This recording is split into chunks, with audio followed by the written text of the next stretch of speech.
All right, it is 7 o'clock on the dot, and we are live. I'm really All excited. right, it is Hold on. 7 I knew that was gonna o'clock. happen.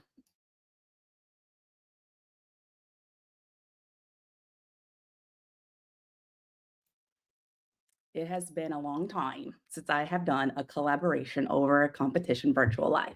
So as you see, my technical difficulties already, and then I had technical difficulties with the program. So I'm hoping I can see that I'm live in Facebook, but also live in YouTube. So if you're here from Facebook, tell me that you're here from Facebook so I can see you if you're here. And if you're on YouTube, leave a chat, tell me where you're from and what position you are in. This is our first live, our first collaboration over competition this school year. I decided to bring it back. I had my year off, and now it is time to share the knowledge. So, tonight I have the opportunity to come together with someone who wants to share their knowledge about resilience. So, I'm going to bring her into our session. Can you hear me? Oh, let me unmute you. Yes, I can hear you. Can you hear me now? You're good? Yes, yes. All right, perfect. So today I have Lakecia, and Lakecia is coming to us from South Carolina. And I put out into the universe some topics. And in those topics, I thought that I've been sharing knowledge to assistant principals from when I was an assistant principal. Now I'm a principal. And I wanted to look at topics that would really help to elevate, because I love elevating new leaders, elevate new and aspiring assistant principals to that next level. And if you know anything about me and Alve Pro Consulting, you know that one of my 3 R's, right? My 3 R's of leadership is resilience. So in my workshops and my sessions, we're always talking about how we can be and maintain resilience, because this job is hard. I say it all the time. You're going to have fun, but it's going to be challenging. Assistant principalship, leadership, school, educators, it's so different. And when you become an administrator, your mindset shifts, your work shifts, your work-life balance shifts, everything is just different. So our first topic for this school year is staying resilient, and we're going to give you some tips for the aspiring and new assistant principal. So Lakecia, welcome. I would love for you to tell those out there, those aspiring assistant principals, instructional coaches, current APs, a little bit about yourself. So before I begin, I just want to say thank you so much for having me on your show. Again, my name is Lakecia, and I currently serve as a virtual education specialist in a virtual program within our school district. This is my second year in my role, so I'm so excited about the innovative things that we are doing in a virtual program because these things are new and we've been sustaining since COVID. So this has been a fun experience. Prior to this role, I was a high school English teacher where I taught for 11 years before I entered my current role. Prior to this role, I was a high school English teacher where I taught for 11 years before I entered my current role. Prior to this role, I was a high school English teacher where I taught for 11 years. To prepare for my administrative role, I joined different things as far as being in the state. We joined with ASCD, and I was an emerging leader. I partnered with a local university to facilitate with teachers who are interested in being coaching teachers. And so I worked with the university that's local, as well as worked within my district at the school level and at the district level as a facilitator in various roles. So my professional goal in the next 5 or so years is to be a principal. All right, beautiful. Can you hear me? Yes. Okay, perfect. All right, so thank you for sharing that wonderful background of yours. And I realize I didn't introduce myself because I figure everybody knows who I am, but I'm Joyce Conley Hemmings, and I am the owner, founder, lead consultant for Alve Pro Consulting. And we support and encourage and coach aspiring and new assistant principals. So I'm going to forget about that. But thank you for that knowledge. So let's talk about resilience, because again, Resilience is essential. And if you are here, whether you're on Facebook or you're on YouTube, again, tell us where you're from and your position so we can see you in the chat, because we do want this to be collaborative. That is the idea. So if you're there, tell us who you are. All right. So how do we, Lakecia, like just from your experience, now you've moved from instructional to an administrative position. How do you define resilience? What does that mean to you? I define resilience in this role, especially when it comes to education, is to stay the course. Like, do not give up. If your desire is to lead, then you just have to keep showing up. Like, if that is your calling, that's what you feel like you are here to do, to just keep showing up. You can't let challenges and things that come your way, to make you feel defeated. Know your value and what impact you make in this work. I think is definitely what keeps me motivated in not giving up when there are hard days, because we know they will be hard days. Um, and students need leaders as well as teachers who have their best interests at heart and want to see them succeed. So I feel like in this context of education, that it is important to just stay the course and to not give up. Something else that I think is very important as well is having the will and the willingness to try, to Yeah. learn, to grow, to adapt, and to shift.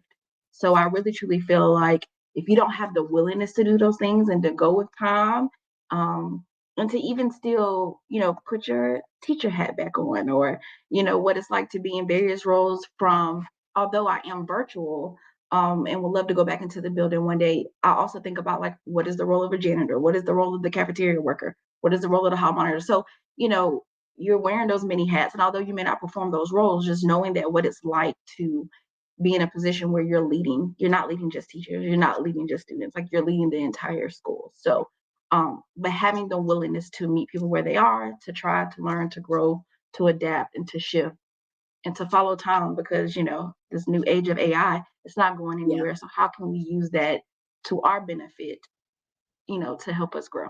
hmm that's powerful. We are changing, right? Education has changed so much in the last, I would even say, I mean, 5 years for sure, right? 5 years. So we are post COVID. We are in a heightened time of technology. And with AI has completely changed everything in great ways. Yeah. So I hate to say this, but it's reality. It's my definition of resilience is we're going to struggle. There are going to be challenges, right? But it's how you get through those challenges to come out on the other side better, even, right? Because everything that we do every single day is a learning opportunity. We are continuously learning and growing and faced with challenges, whether it's a parent, a student, a staff member. We are in the business of servant leadership, right? Customer service. That means people are going to they're going to have something to say. They're going to combat, right? It's just reality. And people are not happy. Like people aren't happy. We're in a different time. So we're going to be faced with tons of challenges that are going to really test us.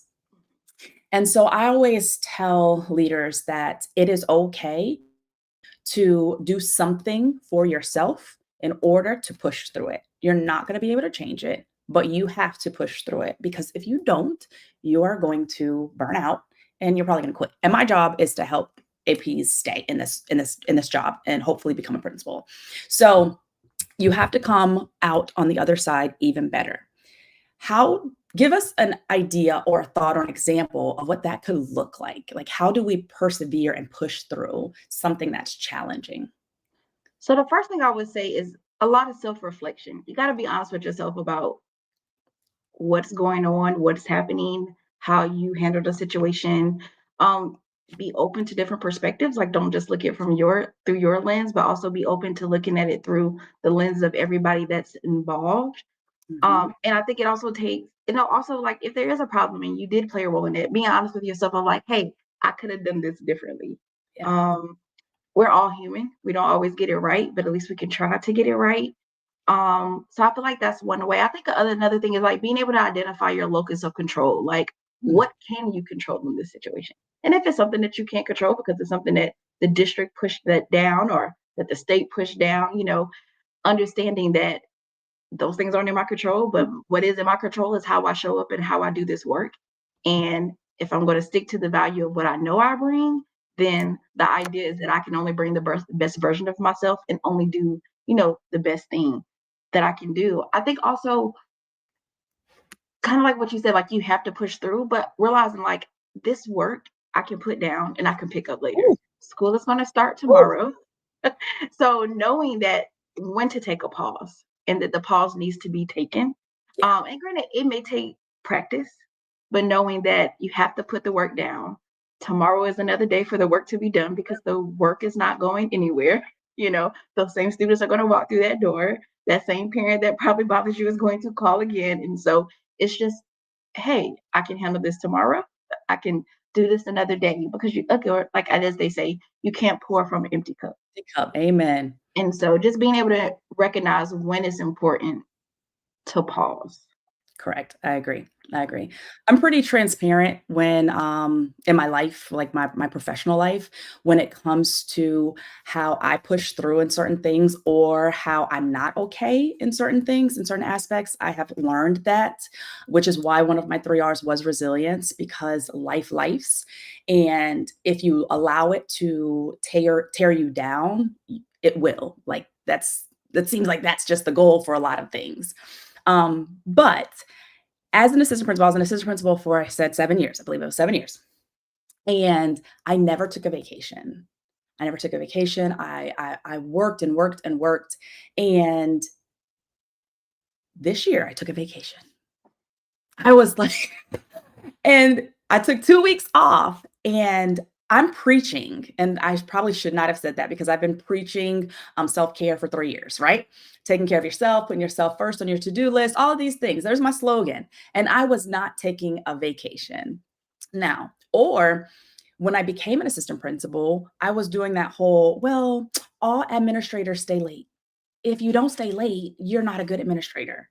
Oh my gosh. I don't know who made that rule, but we need to go find them and do something about that because my job, my goal with all of this is to teach people that those rules are no, they don't exist. That's not reality.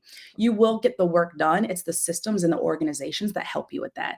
But when I became a principal, my son had to go to, well, as in daycare, right?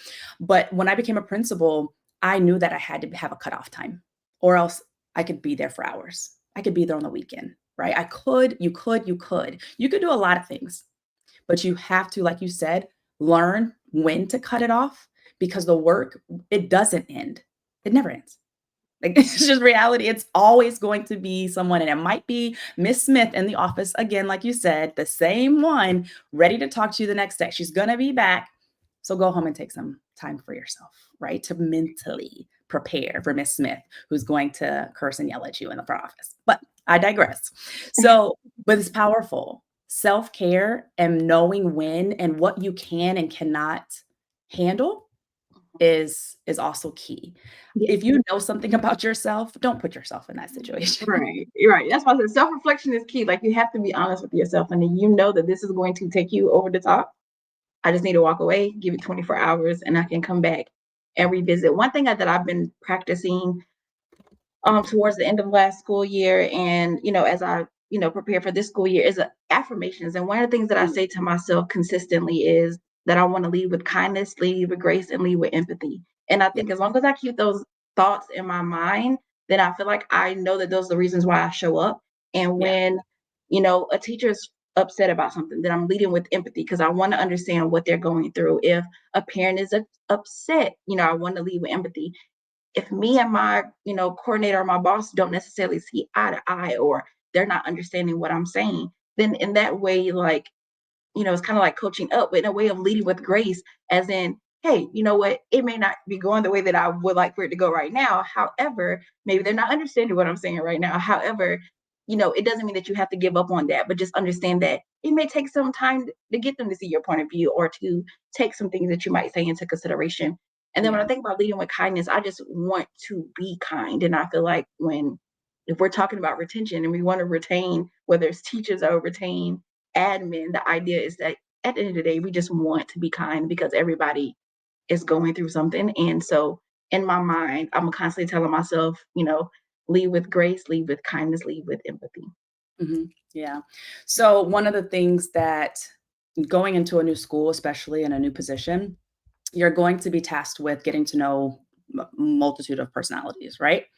So I completely part of my spiel is empathy. When I did a session this summer, I talked about Brene Brown, and she talked about how you cannot lead with empathy if you don't set boundaries. Oh my goodness.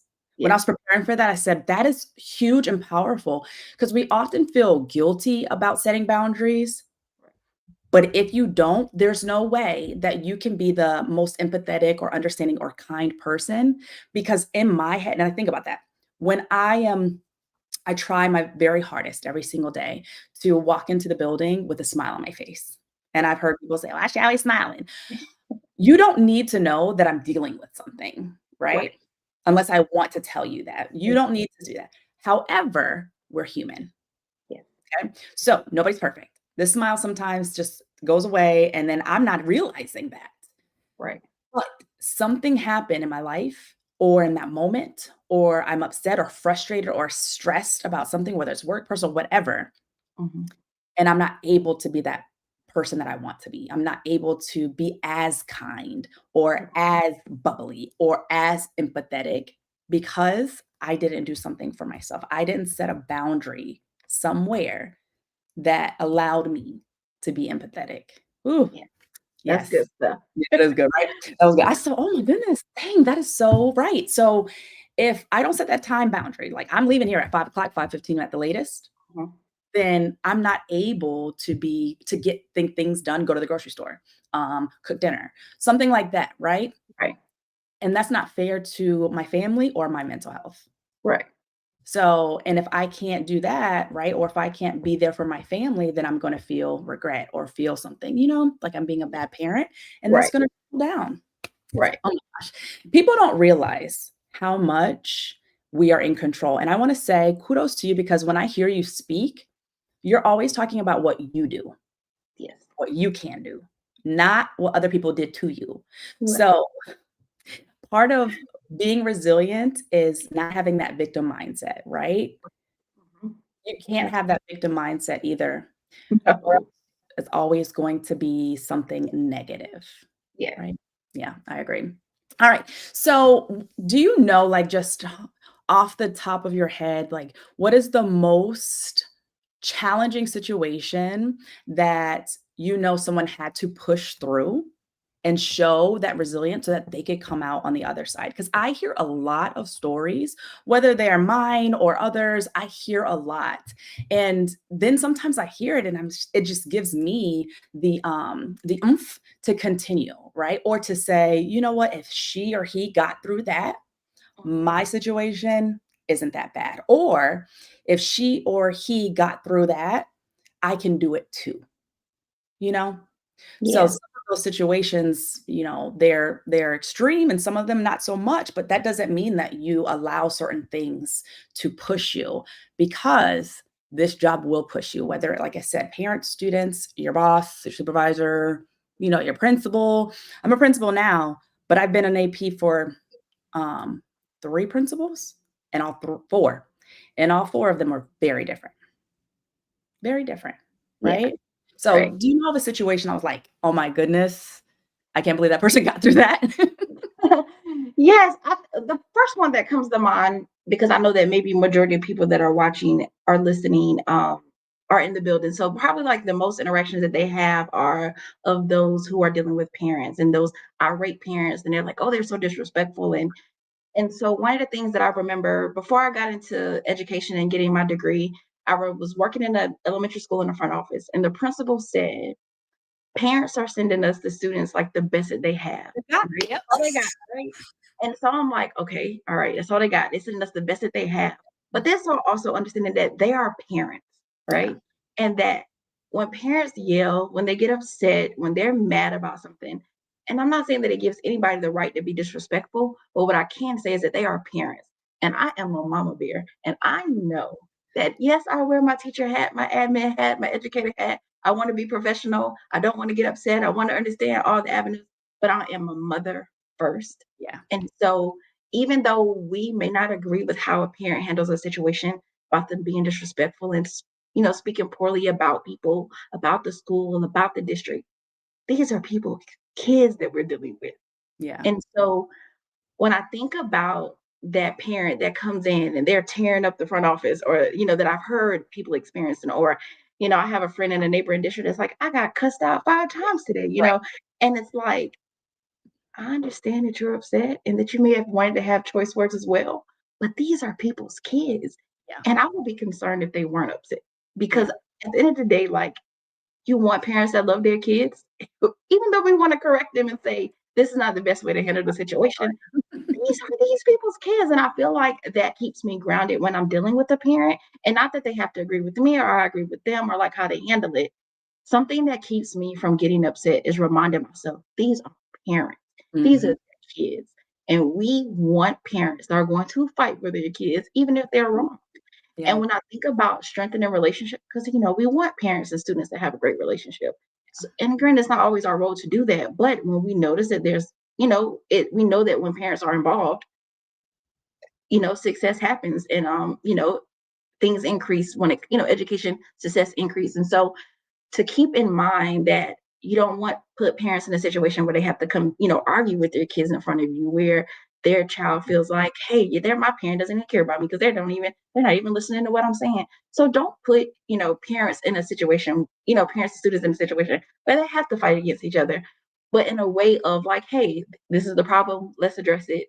And understanding that no matter how upset they are, how irate they are, and we know that all people don't always have emotional intelligence, but understanding Mhm. that these are people's kids and we may not necessarily agree with how they show up, but understanding, I feel like that keeps me grounded in, hey, these are people's Mhm. kids, and why would I expect them to act any differently? So Yeah. I can say that about that's one thing that I think that I hear often from, colleagues that I know are people who are experiencing things of this nature. And then on the other hand, shifting to people within your building, like your interaction with teachers. And so understanding that, hey, this teacher doesn't like me. Every time I go and I talk to them, it's always negative. Anytime I give them a directive, because that's my role, they don't want to listen. They want to go behind my back and they want to talk to the principal. Understanding that, I think something that you said earlier is that we are here to serve as an administrator. And Yeah. we're serving not just the students, not just the communities, we are also serving teachers. And so Yeah. understanding that, hey, all right, like, even though we don't like how they're showing up, we don't like the way that they do things, if I'm serving you, then I'm going to serve you regardless of what's going on. And I'm going to choose again to lead with empathy, to lead with grace, to lead with kindness. And so I think when not saying that no one should ever, not that you should never talk to your boss about what the teacher is saying or how they're treating you or what's going on. I think, everybody you should express that. No one shouldn't silence you or make you feel like you don't have a voice when you feel like you're being disrespected or undermined, but also understanding that you are in a place to serve. And we all know that this is a thankless job, whether for teachers or for administrators or anybody that work in education. So to expect, that, for to be treated nicely, don't Yeah. expect it, like, because it's not, it was great when it happens, but also understanding that it comes with the job and that it doesn't. So realizing that I'm here to lead, I'm here to serve, and as long as I do that, they say kill them with kindness, right? So, Yes. but also feel like you're in a place that you can still voice a concern when you feel like you're being undermined or being disrespected, because that can affect the culture of a school and nobody wants that. And then the next thing I would say is like the next step is like dealing with a boss that can sometimes be where you all may not agree, see eye to eye, or but maybe they don't, necessarily care to hear your voice, or maybe they're doing things that you feel like, hey, I should be included in this process. We're supposed to be a team.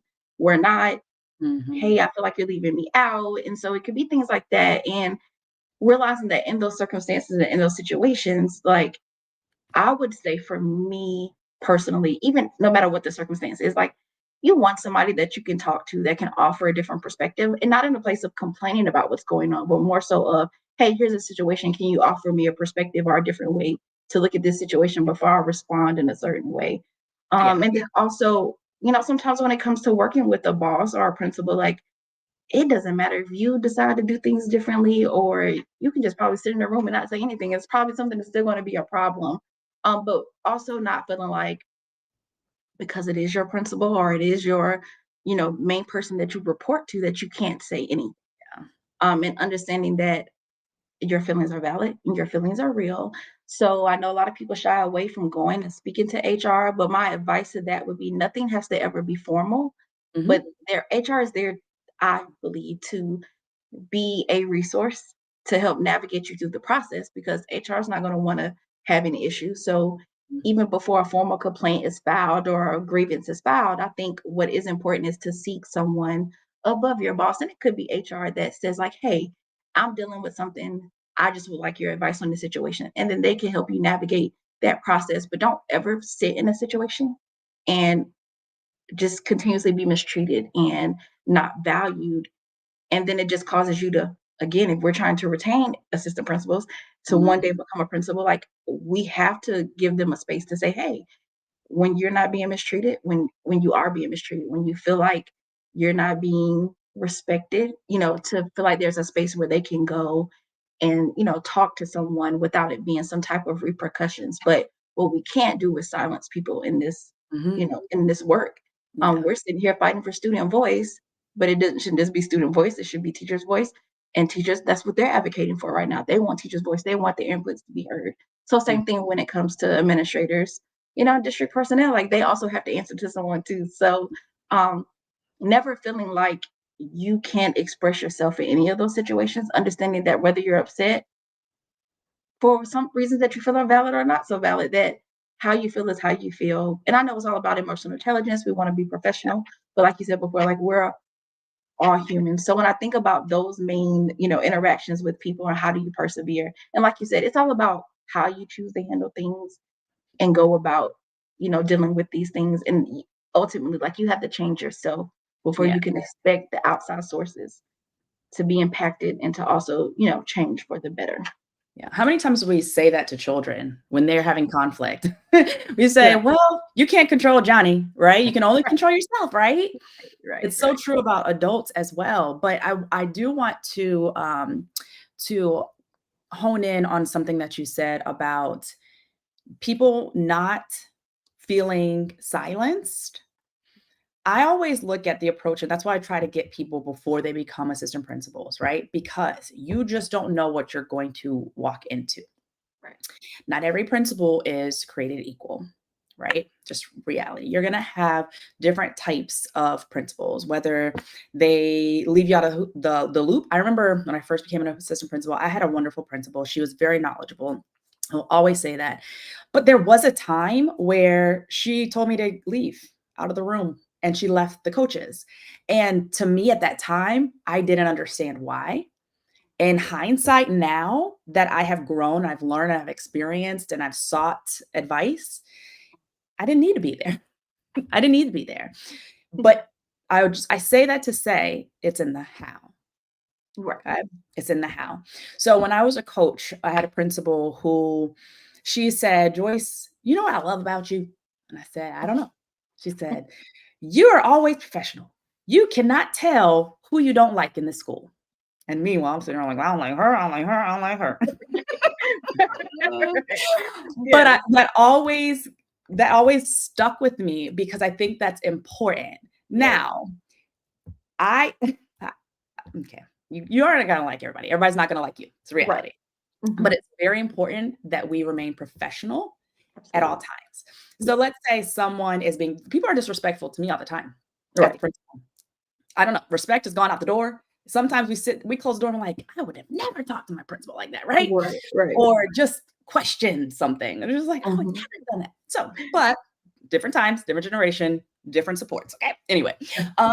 So, but regardless, I don't hold grudges because I believe that we need to be in a working environment that is our focus is on serving the children and the families. Right. Like, Right. we're here to do a job. So I'm here to support you so that you can Mhm. do your job, etc. Yeah. But there will be times where people are just disrespectful to you and they're blatantly disrespectful and they say things or they treat you a certain way and it's evident or you're excluded or harassed or whatever the words are that you feel or that would describe the way that you're being treated, and like you said, it's not okay. Right. HR is set up as a place for you to file grievances. As long as you're not filing things on emotion or responding on emotion, okay. Right. Because if somebody is mistreating you, there's people who hear it. There's Right. a paper trail, whether it's in an email in my book, there's an email, right? I got an Right. email that I'm gonna share. Like, that was not very nice. Yeah. So there's something there. But I like how you said it's all things, there are some things that are within your control. That's why I love the summer. The summer allows for true reflection. Yes.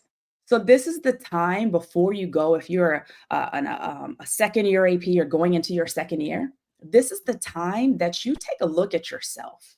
Right. I'm not saying that you're wrong, but take a look and see what are some things that you can change. So if you walked into the building, first year AP, your principal has been, not so friendly to you, not so welcoming, doesn't listen, doesn't take your ideas. And when they respond, it's not in a respectful way. See if there's something that you can do this year differently. Right. Think about the principal, what they go through. Maybe you don't know something about them. So maybe you can do one little thing, have a one on one. Go Yeah. to lunch, eat lunch together, ask a question, ask how their wife is. How's Susie? I don't know, something that you can do, little things that you can attempt to chip away at their chip on their shoulder, Mhm. and you can say, I tried. So Right. once you get to that point, and this is just saying like it's not really bad. If it's not really bad, it's just little things. If it's really Yeah. bad, do what you need to do, right? Do what you Right. need to do. Right. Right. But if things are things that you can say, okay, let me try this, let me try this, let me try this, and you've exhausted the things that you wanted to try or thought that you have control over, and it's still not working, you've got to do what you've got to do because you're Right. right. Nobody deserves to be in a toxic environment. Right. There's no way that you can be a great administrator when you're working that way. The best teams work well together Right. and they get the best job done because they work well together. That's just reality. Right. I always said, I think I did a video about landing the position, right? Sometimes you've got to look and see who is your reference or who is your current supervisor and what are they saying about you, because that's reality too. Not everybody has your best interest. Not everybody wants to see you grow. Not everybody wants to help you to grow. And so you want to see if you can get out of that situation so that you can elevate, and that's important. I love it because the reality is you hit on 3, right? You hit on, and I like that we got to the principal AP relationship because it's critical. It's critical, and it's gonna have ebbs and flows because you're Right. human. Right. Um, But I've had principals, I'm just trying to think. I've had principals where I would give something and it was immediate feedback and it was always something bad or wrong. And I'm like, oh my gosh, it's not that bad. I've had principals where it was like pulling teeth to get certain things, you Yeah. know? So I've had situations because nobody's perfect. Um, but we got through it, right? Right. You Right. get through it because I learned. I was talking to you earlier about something and it was, sometimes you ask the question like, is this my best place? Is this the best place for me to be because of X, Y, and Z? Mm. And then you say, or do I at least know what I'm in? Right. Do I at least know what I'm getting into, right? Or what I'm dealing with? And then is there something that I can do to change that so that while I am in this position, because you don't have a choice a lot of times where you go, Right. that's just reality. But Yeah. while I'm here, What can I do? what can I do so that I'm not Right. going stir crazy? I'm not losing my mind or pulling my hair out. And I think sticking true to who you are as a person and like, what do you want your brand to be? How do you want to be remembered as? And not that everybody will have perfect moments, but Yeah. I think everybody has the opportunity.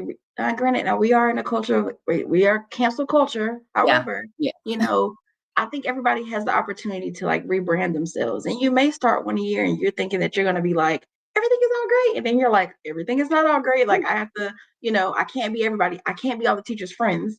I No. need to dial it back. And Yeah. then how do you rebrand yourself? And it may be tough at first, but you got to stick through it because, again, if you want to sustain this role, you want to do great in this role, you want to stick to your purpose in this role. Then again, Mhm. like going back to those boundaries, like you Yeah. might set 101 boundaries based on the different circumstances and situations, but at the end of the day, just keeping in your mind, how do you want people to see you? What do you want them to see you as? And then why not ask for that feedback? You know, and constantly putting yourself in a position where you're evolving Yeah. because what I did last year may not be what I do this year, but then explaining why you're doing things differently. Yeah. And then don't be afraid to, to rebrand yourself, how you were last year and maybe how you are at this school may be completely Maybe different how different you people. are Yeah. at the next school.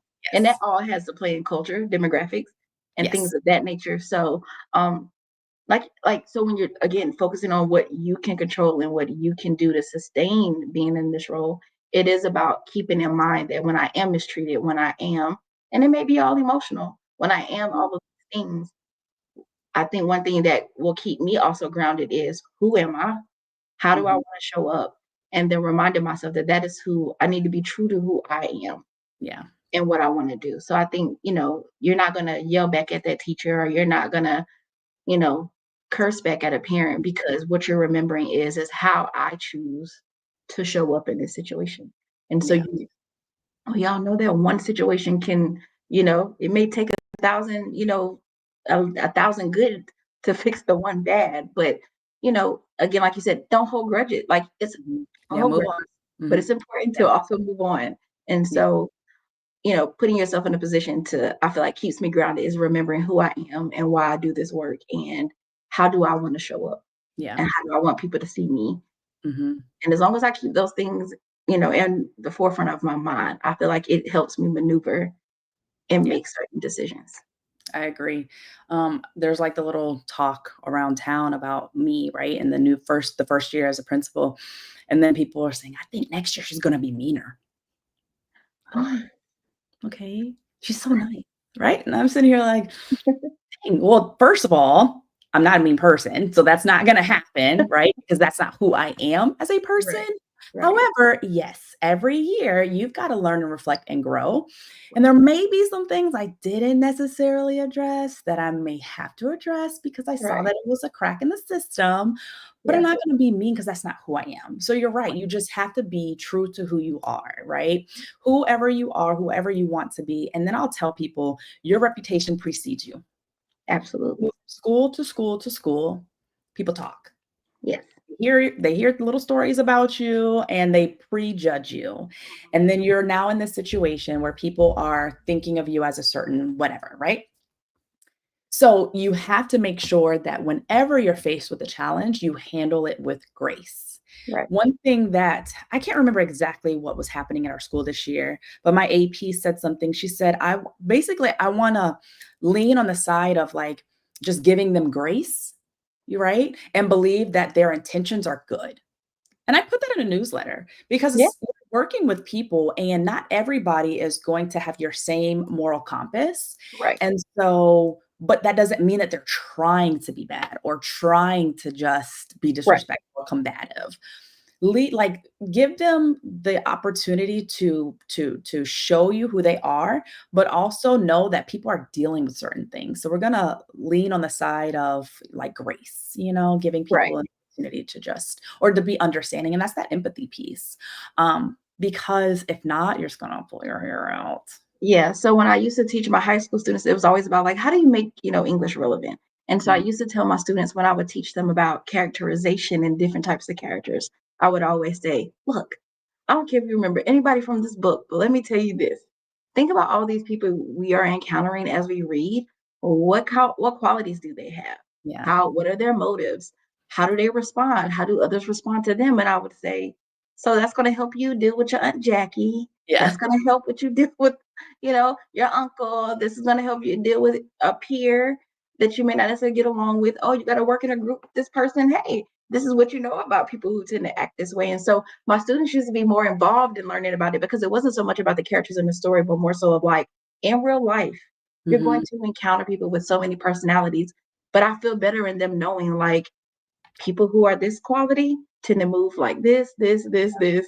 And so then how am I going to move based Yeah. off what I know about these people? So I think it's like you said, it's important to know like who you're dealing with and also know who you are to kind of help you navigate, Yeah. these different situations.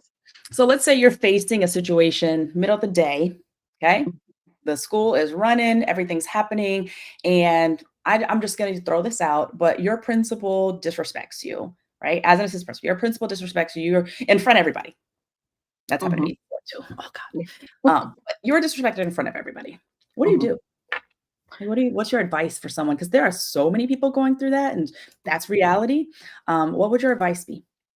So my advice would first be remain professional. Remember Mhm. who you are. Now, you're not a person. Now, if you are not a person, like you said, you're not mean. Even if people Mhm. think that you would have been mean, you know that you're not a mean person. So Mhm. if you know that acting out or handling the situation right there is not what you would normally do, don't do that. Stick to who you truly are. Yeah. And even if you feel like you're disrespected in a large group, it doesn't mean that you have to respond in that moment. Because I am sure that just like you felt disrespected, everybody also realized that the disrespect has Yeah. taken place, right? So what matters most is how you respond to that situation. So if you know that responding like that, like hitting it head on, is not who you are, don't use it as the platform and time to do it. But if Yeah. you know that's who you are, then to remain professional and say, hey, you know what? I love my job. I want to continue doing my job. I don't want to rock the boat, but because this can be handled elsewhere. And knowing that the disrespect has already been seen, everybody else is talking about like, can Yeah. you believe he or she did that in front of them? So let them continue to, because somebody is looking at them in a negative way, and Mhm. let them just have that light themselves. And then you just choose to operate in a positive light. But should the conversation be had? Okay, there was my next que was my Absolutely. question. Yeah, Mhm. so absolutely. Should it be addressed? Mm. Absolutely.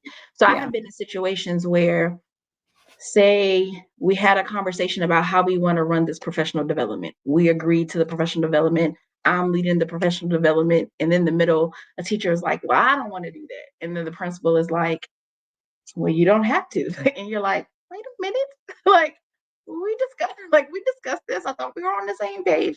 But like that is not the time to address. Now you may have felt disrespect, and even though the words may not have came out as, you know, a blatant word of disrespect, but more so the action itself of Yeah.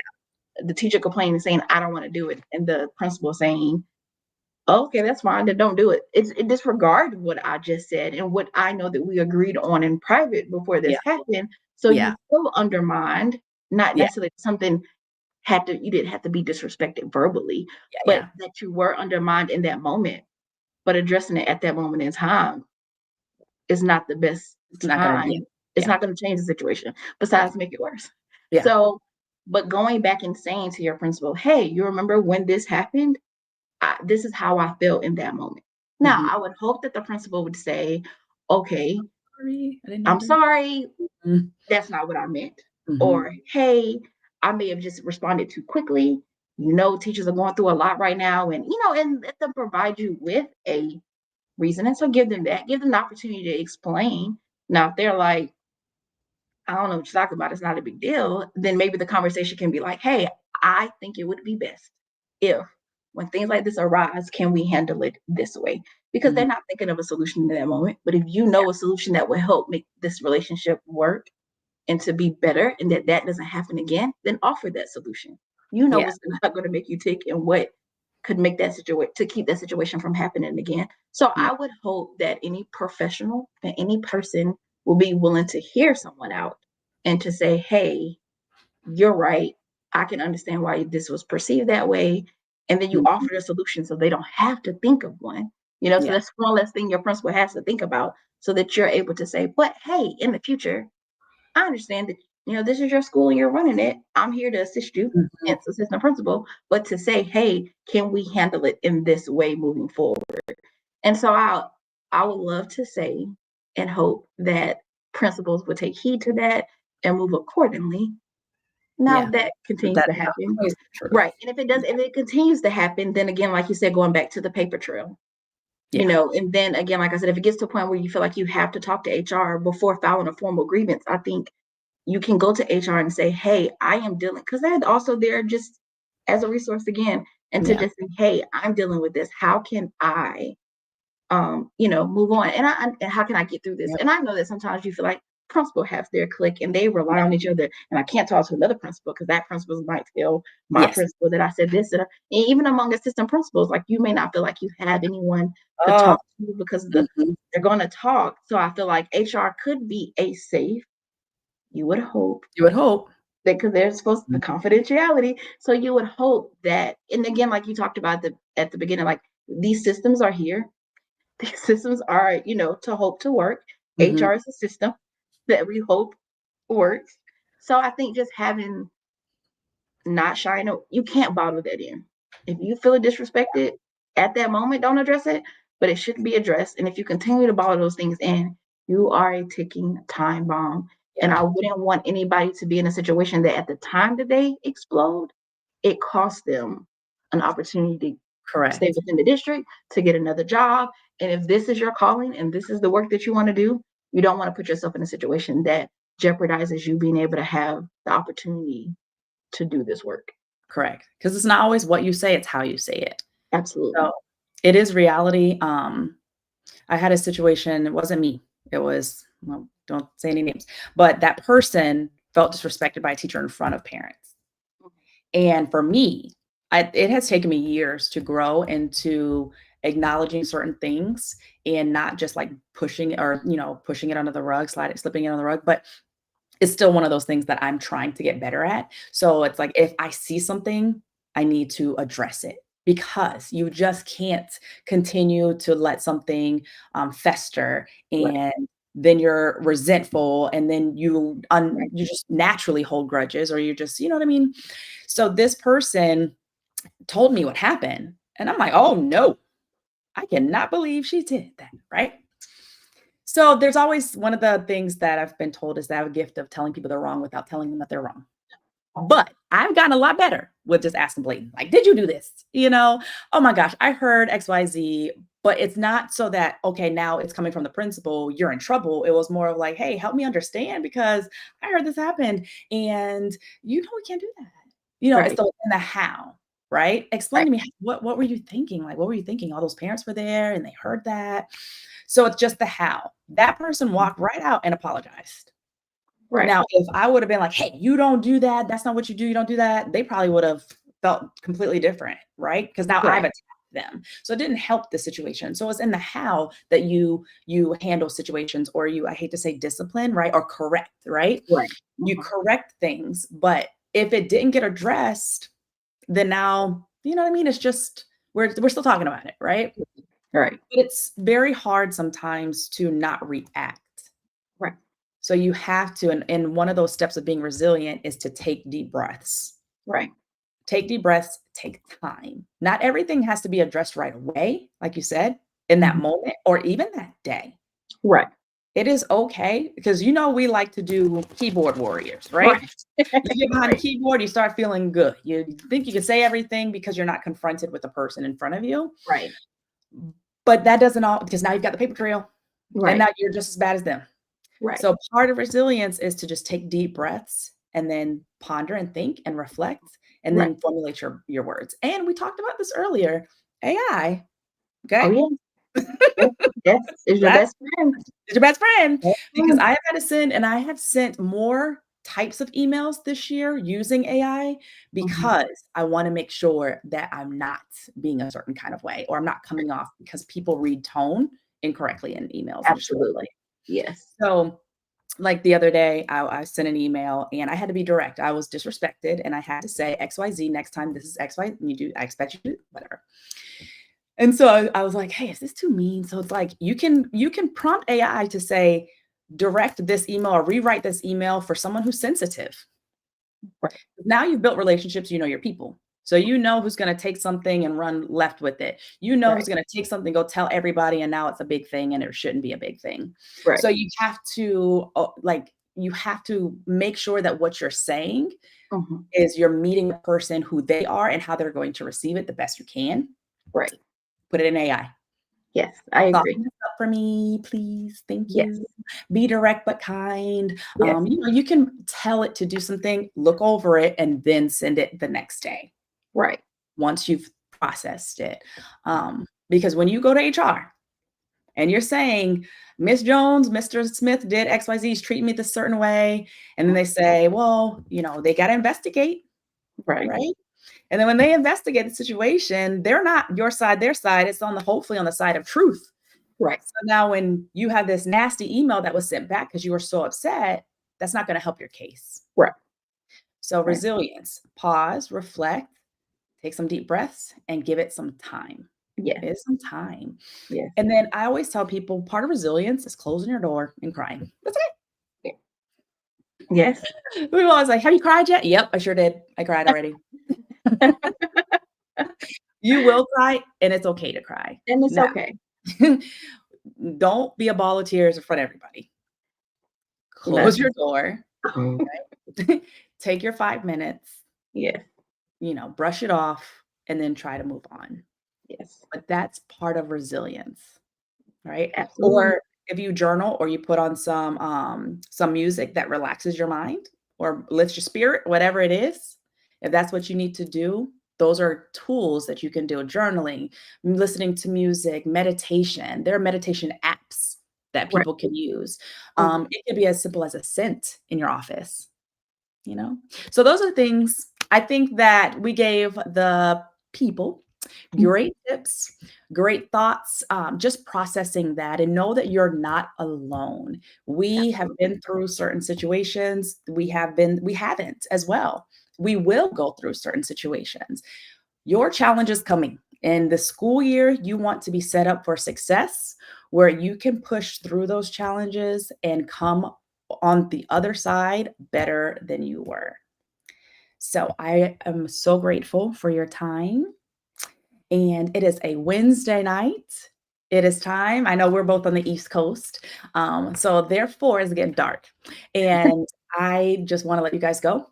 But if you want to be on this live, a live like this, please let me know. I put it out there because I want to bring in more experience. I named this collaboration over competition because our goal should not be to compete with one another.